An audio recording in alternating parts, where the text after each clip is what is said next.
channel, and thank y'all for joining me for Teacher Tip Thursday. I almost forgot what it was.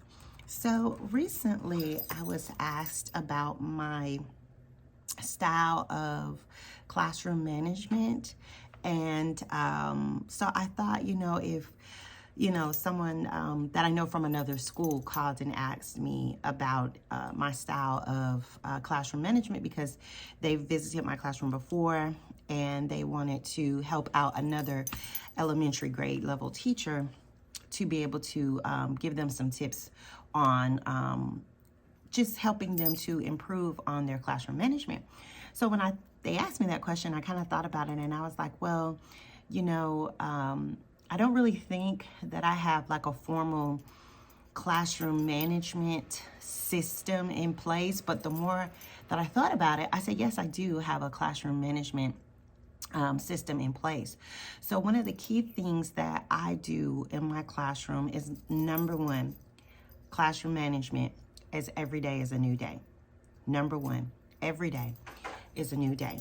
And I say that because no matter what happened yesterday, I will not allow what happened yesterday to influence what I'm going to do, or how I'm going to treat my students, how I'm going to respond to them today.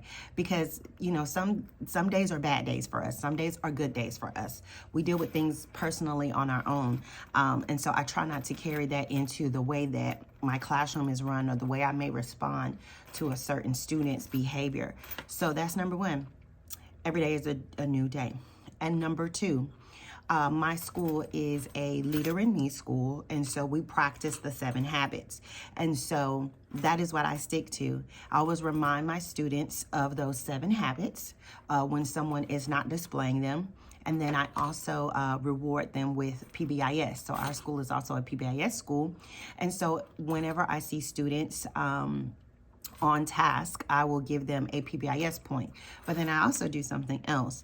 When I see that a student is not on task and I want them to get on task, but I do see a student that is on task, I will say, thank you so and so and so for doing such and such and such and such. You've just earned yourself a whatever for doing such and such and such. And that gets their attention, and they're like, well, I want that point too, because they know that there are certain things that they get to go to, certain events that they'll be a part of when they have a certain amount of points. So all of the kids want to earn those points, and I remind them of that all the time. I let them know, hey, you're on your way, you're almost there.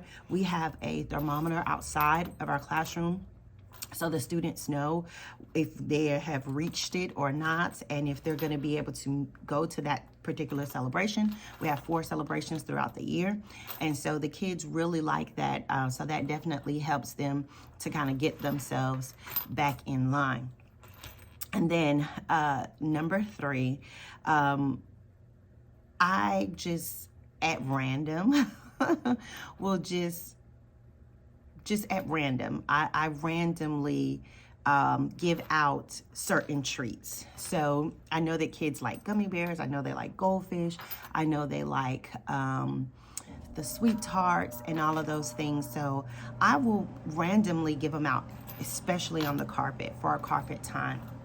So on the carpet, you have a lot of kids that sometimes don't like to stay focused, don't want to stay in their square, don't want to have their hands in their lap. Some kids don't even want to be engaged into the conversation. And so when a student, is really engaged, but I see like a lot of the other kids are not really engaged, I'll go ahead and say, oh, you've earned a treat. And they know when I go in a certain drawer, they know in that drawer, there's some kind of treat coming out of that drawer. And so that gets everybody back on task and everybody engaged and everybody paying attention and focusing and ready to work. So those are the things that I do as a part of my classroom management. Also, the 4th thing is I have jobs in my classroom, and every student has a job. There's not one student that does not have a job. Every student has a particular job, and that helps them to be responsible in the classroom. They know that at any time their job may be switched or given to someone else, because of course there's some jobs that are more favorable than the others. And so that kind of also helps them to be leaders in the classroom. And so the last thing that I have for you all as a part of my teacher tip about classroom management is that when a student is really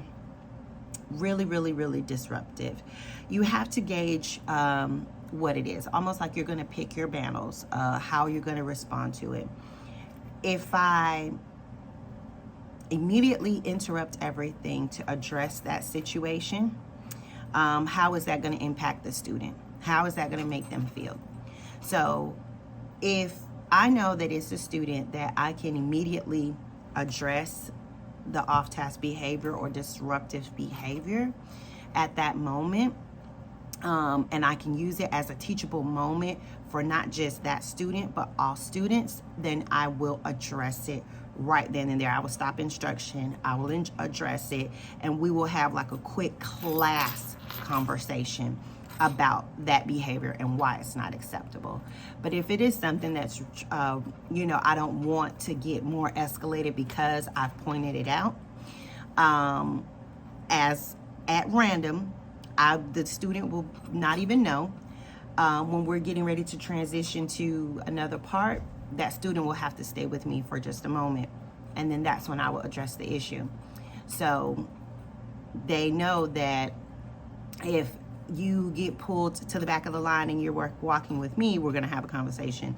Or if at lunchtime I say you have to sit at this table with me, they know that we're going to have a conversation about whatever happened. So that's kind of how I try to do that, and let them know that, that was not acceptable. That's not going to be acceptable. And I let them know what their consequence is going to be, not in front of everybody at the moment, because some things you just want to address and you just want the whole class to know so that they don't do the same thing. But there are some things that you must address that have to have a consequence that goes with it, and that I'll generally do in private.